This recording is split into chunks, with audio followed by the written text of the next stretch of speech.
So welcome everybody to today's Fireside Chat, except we're not really fireside. We're sitting in front of the gardens. The fire's over here. We're in the middle of summer. Today we're delighted to talk to Ryan McGargan, who is the founder of Synergy and the architect of the Synergy Way. I'm John Dyer. I'm the CMO for Synergy Solutions and our clients. And today we really want to focus in on the Synergy Way, what it does for businesses, how it helps them grow. So yeah, very much excited to talk to you, Ryan. Thanks so much for joining us. Thanks, John. It's a pleasure to be here with you, as always, and then ProfitCon, but not necessarily New Jersey. Yeah, right. Exactly. So great. I mean, you're the architect of the Synergy Way. If the Synergy Way was a heist movie, you would be Danny Ocean compiling the team of specialists to go in and crack the safe and win the prize. And the prize these days is really helping businesses grow.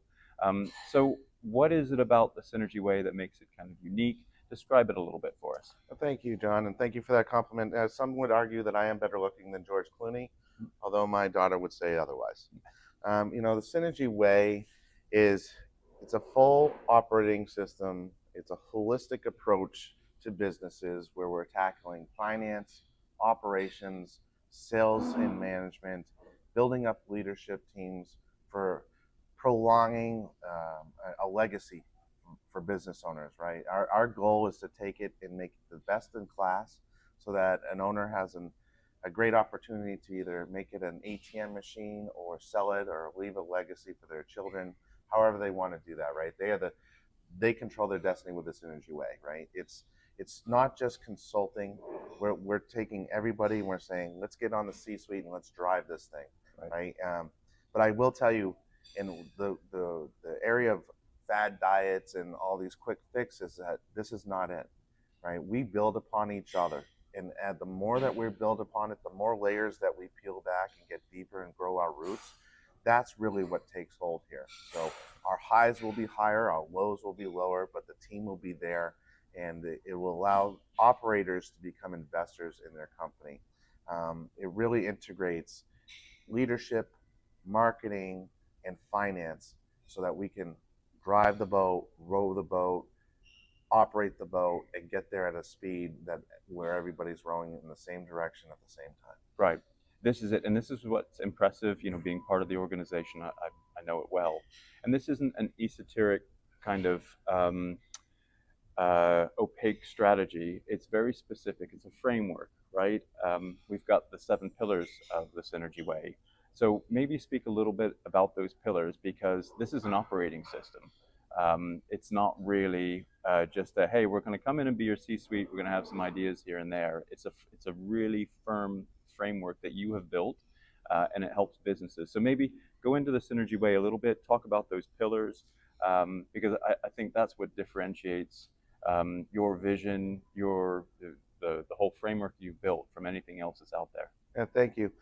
Each pillar addresses a business blind spot, right? And each one of those is valuable on itself.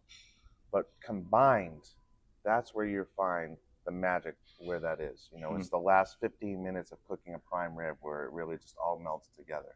So, we always start with profit first. And, there's a misnomer out there that, it's people before profit, or that a lot of accountants don't understand that.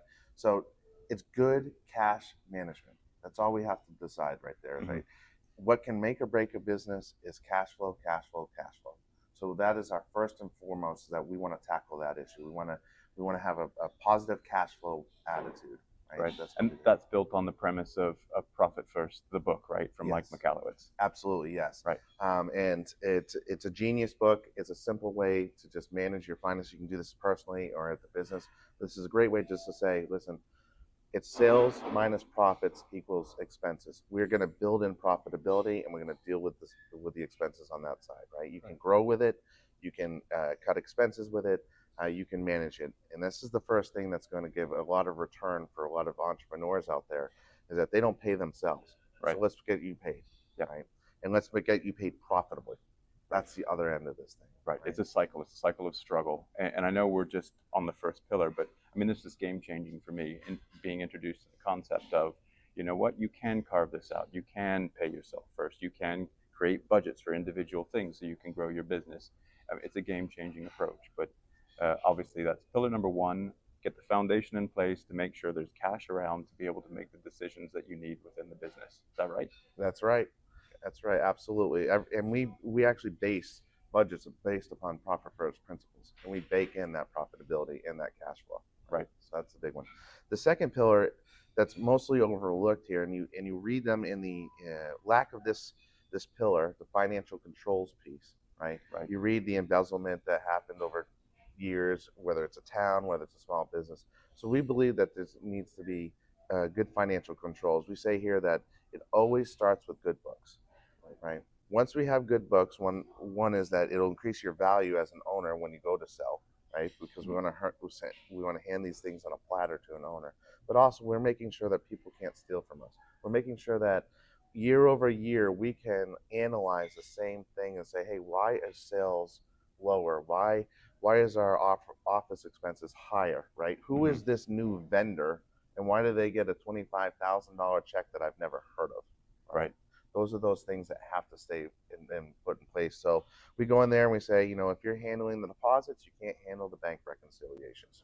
We'll do that for you, or we'll have somebody else do that. Right. So separation of responsibilities. Absolutely. Right. That's a big thing. But also, bigger things tackling is inventory control, right? Are things going out the door? Are we accounting for it properly? Because did we have a great month, or did we just forget that we had $300,000 of inventory we just used? Right. Those are big things. Right. Yeah. I mean, I'm not a financial person. Well, I am with what we do overall in the organization, but just understanding how to allocate that inventory for the balance sheet, and also for taxation purposes, is something that gets super complex, right? So being able to step in, control that, make advice is super valuable to organizations. Absolutely, and that's just one of many controls that need to be put in place, right? So that everyone's comfortable with the clarity of the company, the finances, and there's no shenanigans going on with that. Right. Excellent. Yep. Excellent. So financial controls, that's pillar number two. Yeah. What about pillar number three? Pillar number three is the game changer for most small businesses. It's our CFO pillar, right? We're talking about strategy, forecasting, budgeting. Where are we taking this ship? How can we maneuver it, through the years? So what we like to do is we take a look at, where do we want to be when we grow up in 10 years, right? And then we take a 5-year approach, a 3-year approach, a 1-year approach, and a 90-day approach. And what we're doing here is just gaining financial clarity as to where the vision's going to. Are we going to have 3 locations, or are we going to have 1? Right? Do we want to grow, or do we just want to make this more profitable? It's forward-looking, right? Like you're looking forward, as opposed to most accounting kind of looks at you say this all the time, looking in the rearview mirror. Absolutely. So Right. Financial controls will be more of, okay, this is what we did. Ask any economist after they make a prediction why they went wrong, right? Well, with CFOs, we don't have that luxury. So what we want to do is we're going to take our crystal ball and we're going to say, okay, this is what I think we're going to have going on here. But we'll have maybe 10 or 15 models, right? So we have plan A and we have plan Z. We're hardest and dies, right? So those things, if you ever watch Leverage, I recommend that. But that's one of those things where, we have to plan for everything coming our way. So we want to go this way, but an iceberg's coming. We want to see that iceberg as far out as we possibly can. So that we can start maneuvering around it, right? And sometimes that iceberg isn't even there. We get to that point and it's already gone away, right? So what you're saying is, you see an iceberg, instead of hitting it, sinking, stop, chip off some ice, and sell ice to people. Absolutely. Right. And so that is the game changer, because a lot of people, a relative or something like that is doing their books. They're going by their bank balance, right? So there's where profit first comes back into play. But what we're saying here is that, listen, we can't keep doing that. We've got to have the good data so we can take it from there and say, this is where we're going to go. And then we can start scrutinizing things and actually locking in and saying, we had a budget of $2 million and right now we're 1.8 million, right? Yes, last year we were 1.5 and it's better, but it's not as good as it should have been. Why? And when you start asking why, we start asking good questions like that, you get into another layer and another layer of what's going on here. Well, we had our best salesperson out for 2 weeks, and that's why we didn't hit our sales goal. Okay, note to self, We need to have a process so that when that person goes and takes a well-deserved vacation again, we're not losing those sales. Right, so peeling back the onion and creating those layers of management advice as well. So it's not just a financial aspect here. This is really leadership. This is really experience. Your decades of experience running businesses and peeling that back and saying, okay, well, that's not necessarily a finance problem. Finance is involved. You've got to be involved with the solution of it. But hey, here are some other business strategies that you can fix these things with based on your learnings over the decades. Absolutely. And help the business to evolve. Absolutely. And, a good CFO also is the confidant to the owner. Right. Right. Yep. We are told things that they can't even tell their wife. They can't tell their business partner. Tell me your secrets. There's Everybody a lot tells of you them. secrets. My lips are sealed, John. Right. But those are the conversations where someone says, Ryan, I don't know how we're going to make payroll. Right. Ryan, I'm so worried about this. And that's the things that we figure out together. And that can be personal too.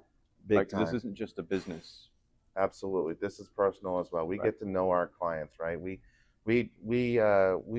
when we get our clients, we make sure that they have the same shared core values as us. Right. It's very important to us. We want to work with good, like-minded people. Right. Right. And I just slipped through the cracks, but that's okay. That's right. Yeah, we're gonna have to test our screening process going forward, right? Because we are side by side. Literally at the kitchen table saying, "Let's figure this out together," or "Hey, would you pass the mashed potatoes, please?" Right. Those kind of things. That's how we get to know. When we come into an organization, we can do it. Each organization is very unique, but very similar. Right. And so we can come in there and plug and play for 95% of our across the industries, across the business sizes, whoever it is, regionally, whatever. Right. It's that 5% that will take us from 2x to 10x. Right. Getting to know the business, getting to know the people, getting to know what's going on in their lives. That's going to really help us down the road and say, let's bring out the best in everybody. Let's get the best plan formulated. Right. We got knocked down. How are we going to get up together and rise? Right. Right. Yeah, and not to harp on about the personal side, but for small business owners, anything below $25 million, right?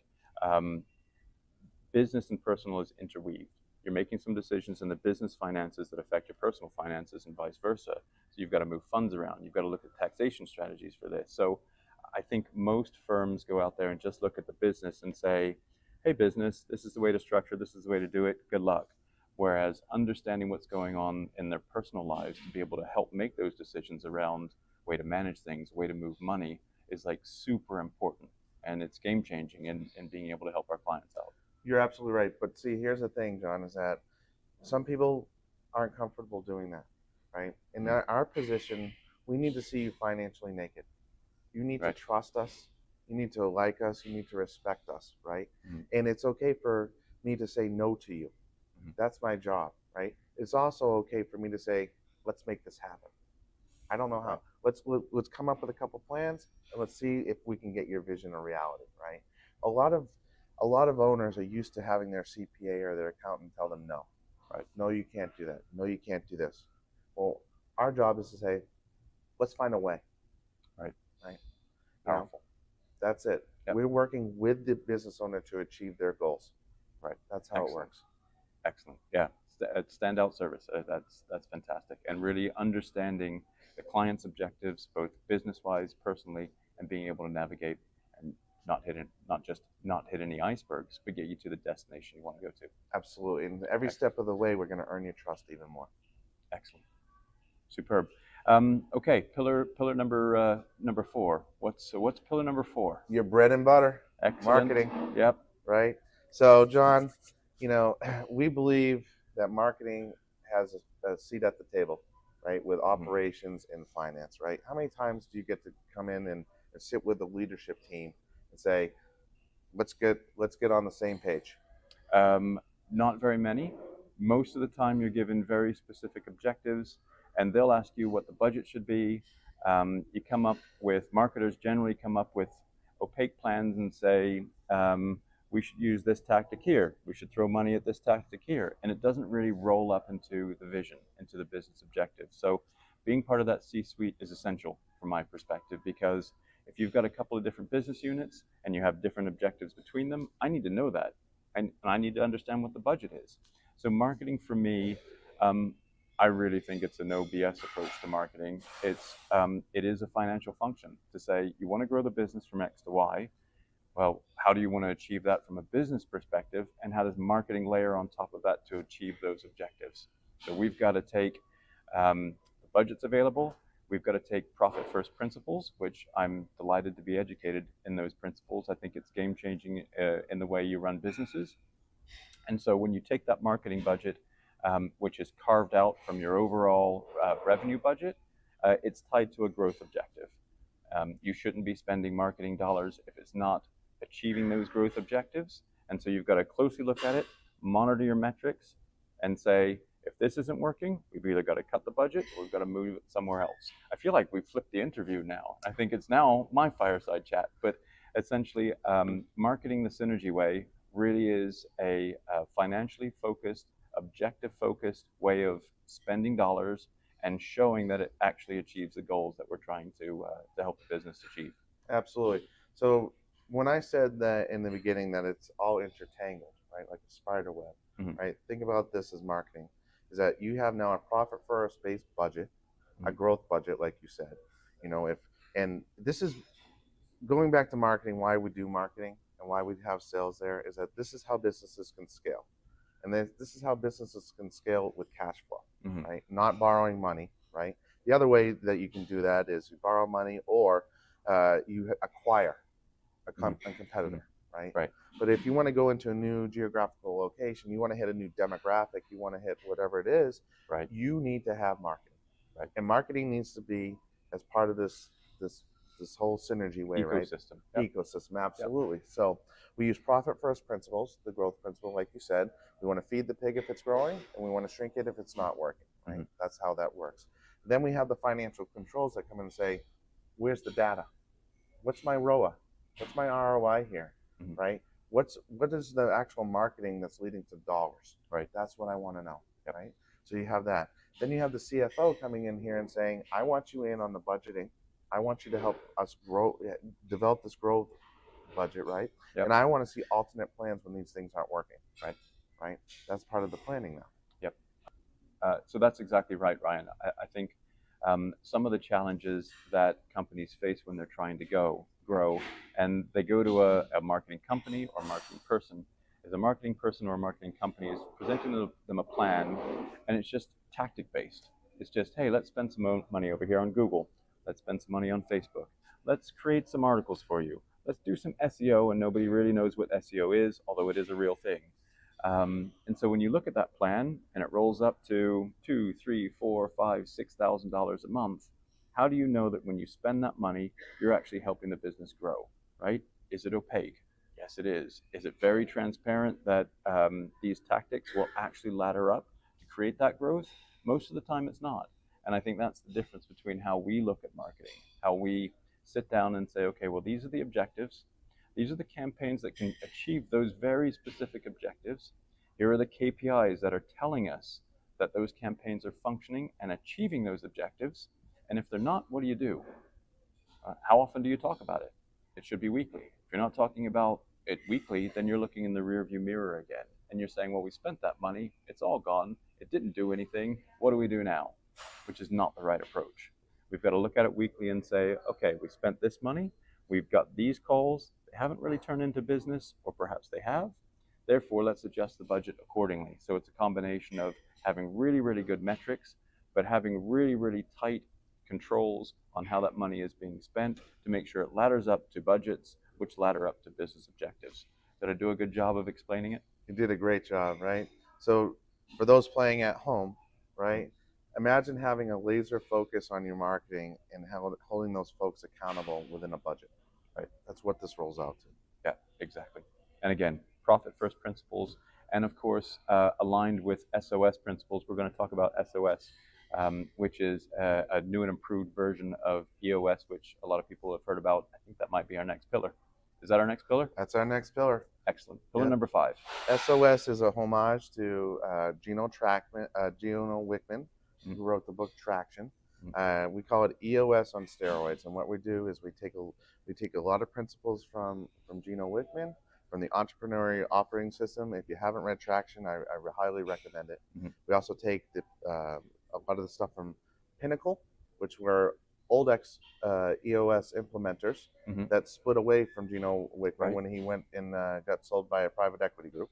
Right. And then we also sprinkled in some Walking to Destiny from Chris Snyder, who is also in the exit planning universe, right? So we bring those in and we say, let's have flexibility.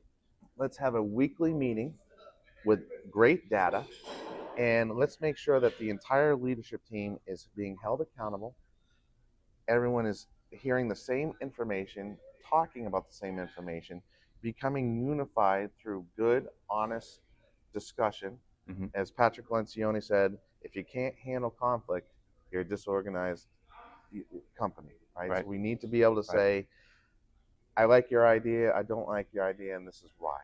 Right. Positive friction, right? Positive friction. Absolutely. Right? Yep. Because a couple things happen here is that one is that the owner is letting go of the vine now. He wants a leadership team, been working in the business for 25 years, has hit a glass ceiling and said, I need help. Well, we're here to help.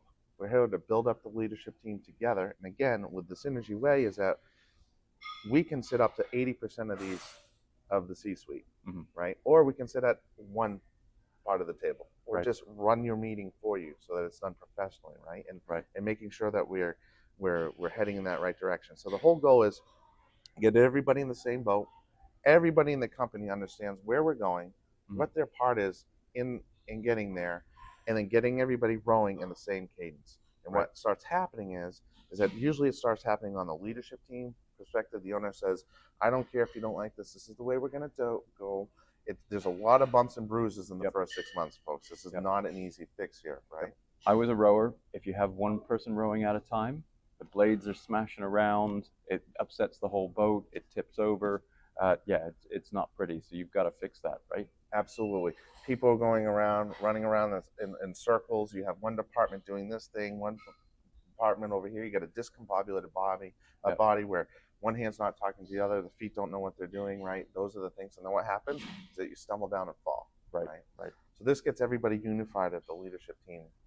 Awesome. So you take this melting pot of theory and strategy with the different frameworks, stir it all up, you take the best bits out of it, and you build the right structure to run the organization, an operating system for the organization.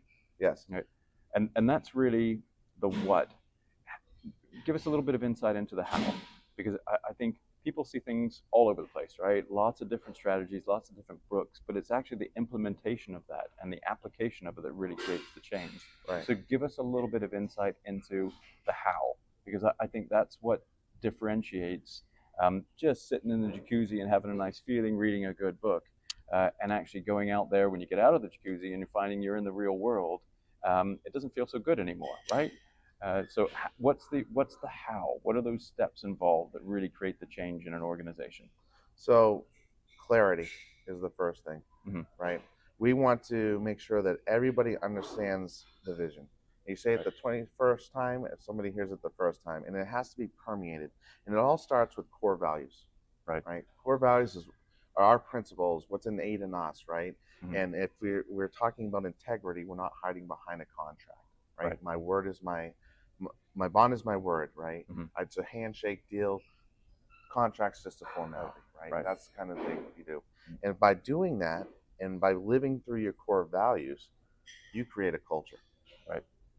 That's that big word. But this is how you create culture, is by making every single business decision based upon your core values and living it. So when I read your 5 core values for your company, John, I should be envisioning you. Right. I should be seeing that in your team. It's a reflection of who you are as an individual. Absolutely. Now here's the cool thing, is that once we start making all our business decisions with our core values, well, we're hiring now through our core values. Right. How many times have you run with a person who's probably the best salesperson you ever met, but the biggest jerk? Right. And that causes a caustic attitude. I know owners who don't want to come to their own company because they have to deal with somebody that they hired. Right.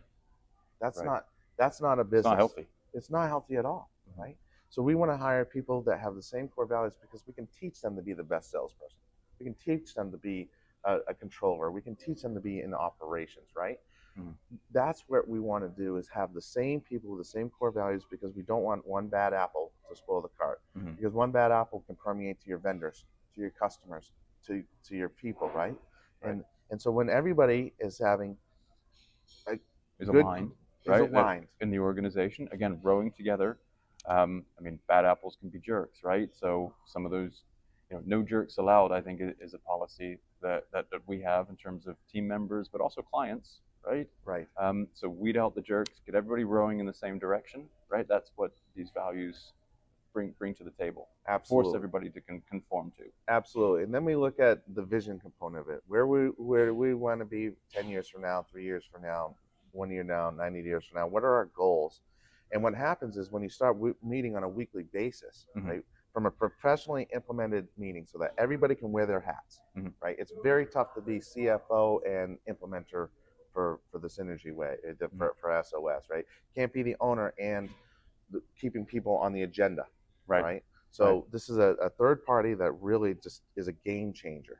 And so we want everybody aligned. We want to make sure that we're hitting our goals, Mm-hmm. and that we're hitting our rocks. And you'll read that in EOS. Those are our big things that we want to accomplish for the quarter, Mm-hmm. big things we want to accomplish for the year. And you start nibbling away at those. And pretty soon, when you start nibbling away at those, you gain traction, right? And issues come up. Right. Issues come up every single day. What are we going to do about this? What are we going to do about this? And this is where accountability comes in, Mm-hmm. right? If you're supposed to FedEx a box to a client on Friday, and we circle around the next following week at the meeting and say, did you do that or not? Right. Is it sitting on your desk or not? How many times have we said, yeah, let's go ahead and do this. Let's do that. No problem. And then 3 months later, hey, did we ever do that? Right. Gets lost in the cracks. Absolutely. No accountability. Somebody hasn't followed up. Right. There's something always going on, right? So this helps keep our eye on the ball, but also accountability. Hey, I can rely on John to do that. Or, hey, John, I'm going to need to coach you up here. This is twice now you dropped the ball. Right. Let's talk about this. Right? I've heard that once or twice before. Panic look. Right. And then we have a go-to marketing strategy. So this is where marketing comes in and play and say, who are our ideal customers, because we want a laser focus on them. Right. Exactly. And so now we have a vision with not only financially, operationally, but also marketing and sales. Right. Excellent. So now everybody's sitting up there. So you put these components together, and I mean that's brainstorming at the start of the engagement, right? And as the engagement really gets going, the first 100 days we call it. So these components are pieced together, strategized, thought through. The leadership team is brought on board and aligned. What's the cadence of how you manage that? Sure. So the deeper we go, the more that we're running the business like this, right? The more traction we'll get, and the more it's going to permeate through the entire organization. So whether you have 12 people or 120 people, right? I'll give you an example of a company we've been working for with a few years, right, doing this. At first, we had the bumpy road, right? But the owner said, we're going to do this, and we made a clearing. And now one of the biggest people that were our opponents is now the biggest cheerleader. Right.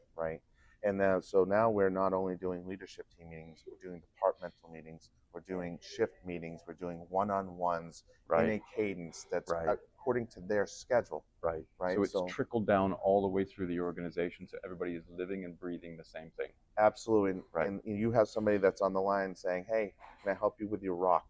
We're talking similar language now. Right. And understanding the importance of what that is. They have their core values posted everywhere, right? The owner will come around, or shift leader will come around and say, hey, great job doing this. You really exhibited the core values talking to this customer. Here's $50. Right. Wow.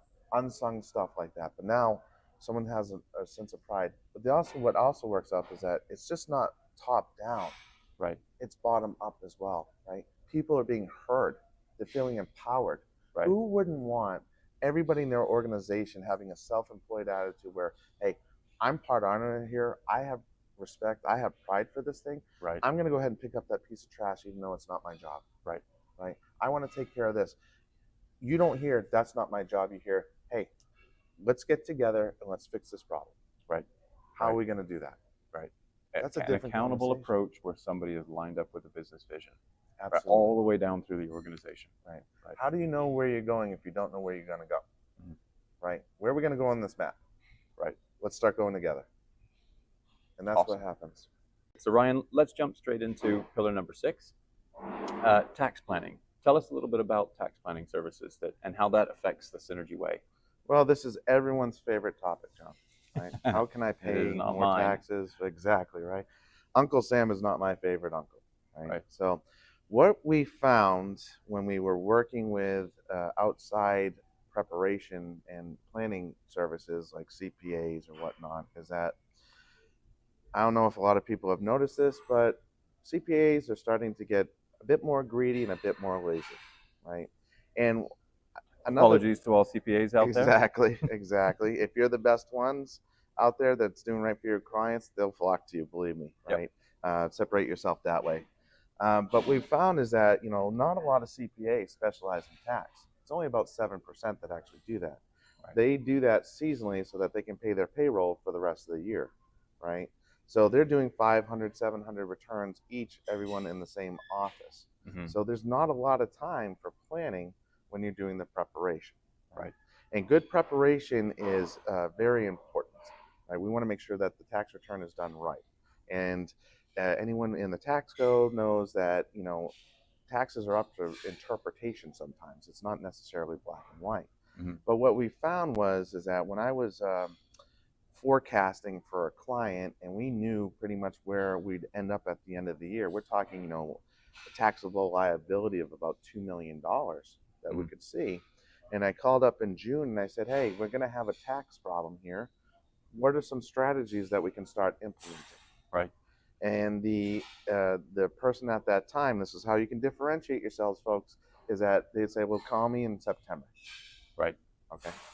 And so in September, I called and we were right around that same mark. It was, pretty good forecasting on our part. And then the person who has been preparing this tax return for years said, well, have you tried X, Y, and Z? And I said, you're the one that's prepared this return. You tell me if we've tried X, Y, and Z. Right. And that's the disconnect there. That's where you have 500. When you're doing 500 tax returns, you're just a number, right? You're not having these conversations. Right. So it's after the fact, right? It's after the fact. Tax planning is not done in hindsight. You've got to understand exactly how to allocate things throughout the year. So it's something that needs to be revisited on a regular basis. So think of tax preparation like we did the accountants, right, in that pillar, is that they're always looking backwards. Right. You can't change history. Right. Tax planning is like a CFO. We're looking ahead. Mm-hmm. Right. And there's things that you can do. The more time that we have to look at the whole thing, the more we can structure it, the more we can maneuver, just like we do with CFO work, right? We're seeing icebergs. We're seeing, hey, we're going to have this tax liability. What can we do about it? Right. So we brought in some people that are expert tax folks that enjoy and want to work with business owners. How many times has somebody gone into their CPA's office and say, I want to do this, and they say, no, you can't do that. Mm-hmm. Right?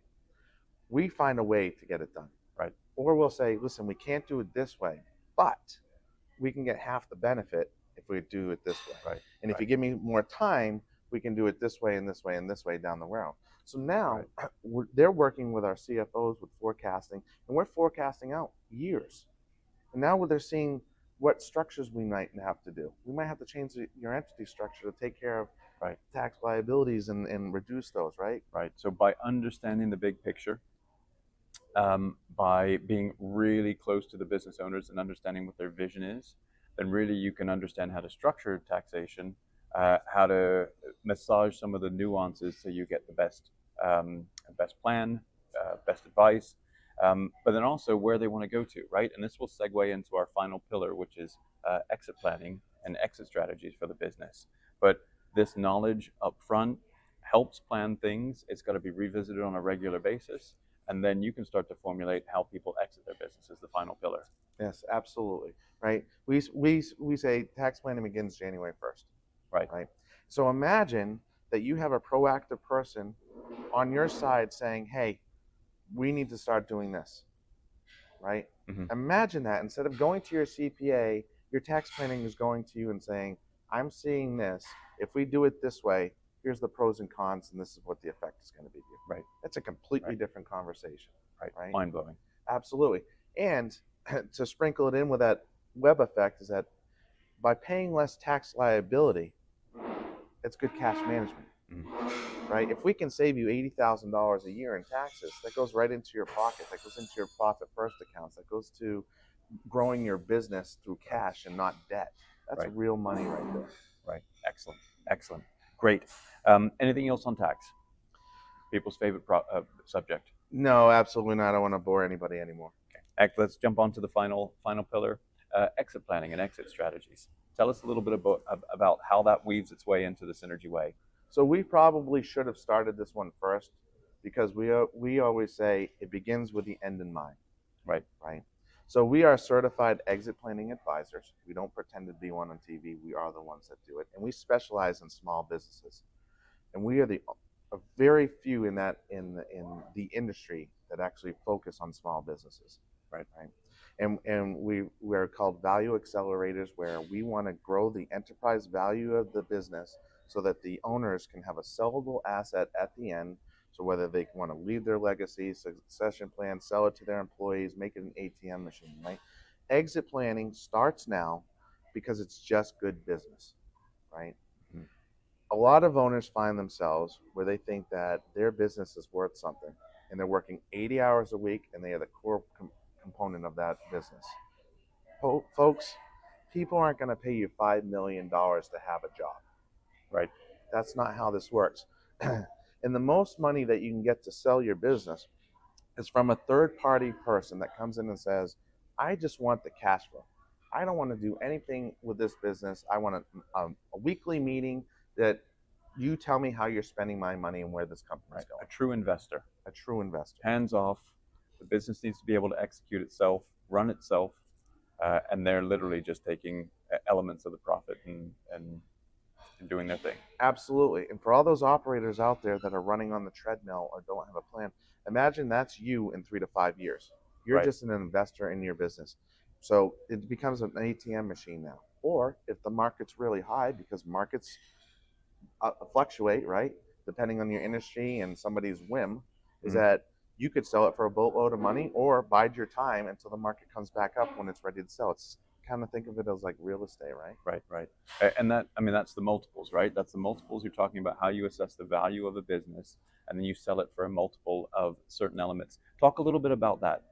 Talk a little bit about what you do on the financial side and how you run the business operationally affects a multiple for when you want to turn around and sell the business. Absolutely, John. So let's say that you're an operator, you work 80 hours a week, you have your Uncle Clyde is 80% of your business, right?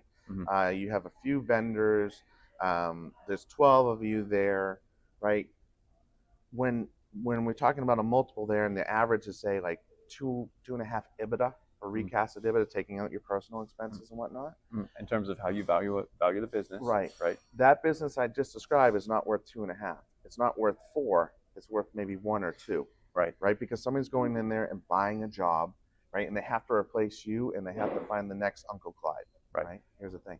So when you run a business that is cash flow rich, right, has great net income, bottom line, has a leadership team like SOS, right, has great tax planning structure in it, has a great marketing plan, has financial controls, beautiful numbers that are presented there, someone's going to say, that's not worth 2.5.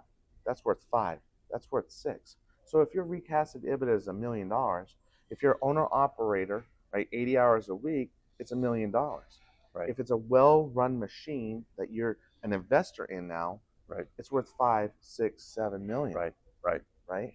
Because I don't have to participate in that. All I want is that $1 million of cash. It prints cash, right? It Absolutely. basically prints cash for an investor coming in, and they'll pay more dollars for it. Right. So there are things that you have to do to get the business to that point where it's worth 5, 6, 7, 8 times versus 1, 2, 3 times. Yes. Right. Absolutely. And so you'll hear this expression, the Main Street millionaires now. The new fad is for people who have no idea how to run a business to buy a cash flowing business. Right. And so they're hoping for the owner operator so that they can go in, buy that company at a low valuation, and then do what we just said with the Synergy Way and Right. get it to 5 or 6 million. And I will tell you, it takes between 3 and 7 years to get there because it takes time. Change is hard, systemization, technology, the whole shebang. We got a lot of moving parts, right? And making sure that the leadership team can actually lead. That's one of the biggest things. Is that so we want to get to there. So what we're doing with exit planning is that not only are we going to take care of your business, but we're also going to make sure that your personal financials taken care of. Right. Right. Because it's about what you do afterwards. What are you doing after the exit? Right. Absolutely. There's a challenge when people exit businesses because they don't know what to do with their time. Right. Right. So having a plan for things like that, understanding where future investments should come from, that's important to nail down beforehand. It's about having a plan. Exactly. Right. So a couple statistics is that owners are satisfied with the money they get when they sell their business only 5% of the time. Wow. 5 5%? of you out of 100 Wow. will be satisfied with the money you get. Right. Wow. Because you don't have everything wrapped up in a bow for the person, right? It's not as attractive as it could be. You're not as ready as you are, so there's hesitation, right? So imagine if we can make that, and so that you're satisfied not only with the dollar amount, but with your next plan, right? Your next chapter of life, and that's what we want to get you to. Gotcha. Excellent. So is exit planning, is that just for people who currently own business operators that want to make more, or is this for a larger audience? Is exit planning suitable for like larger investors that want to come in and build a portfolio? Do services kind of cater to that market as well? Absolutely, John, right? Because a good investor will come in and say, this is where I want to take it, and this is where I want to go out. I've got 5 years to do that. Right. Right? Yep. It's like buying a stock.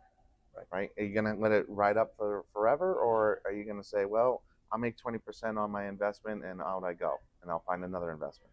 Right. That's how you have to think about your business or the potential acquisition to that business. Excellent. Great. Super. So really it's about understanding where people want to go and how to get them there, no matter who they are, what stage of the business cycle they're in. Absolutely.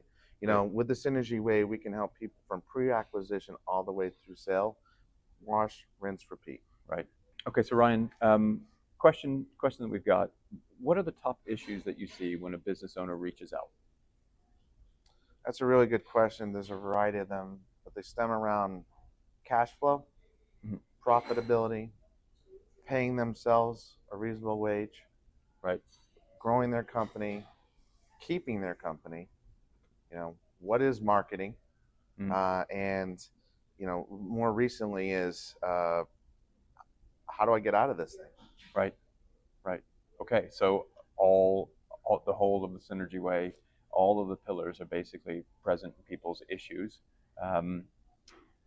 What's the number one issue? Well, I think the number one issue is that owners don't have a plan. Right. Right. They don't have an exit plan. They don't have tax planning. They don't have strategy or financial planning.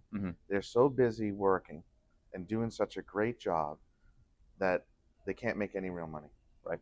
Right. That old saying, you're too busy working to make any money, right? Right. So sitting down, taking stock, that's the most important part of this, just taking a breath, having a look at where the business is going and getting a plan put together across all the different facets. Right.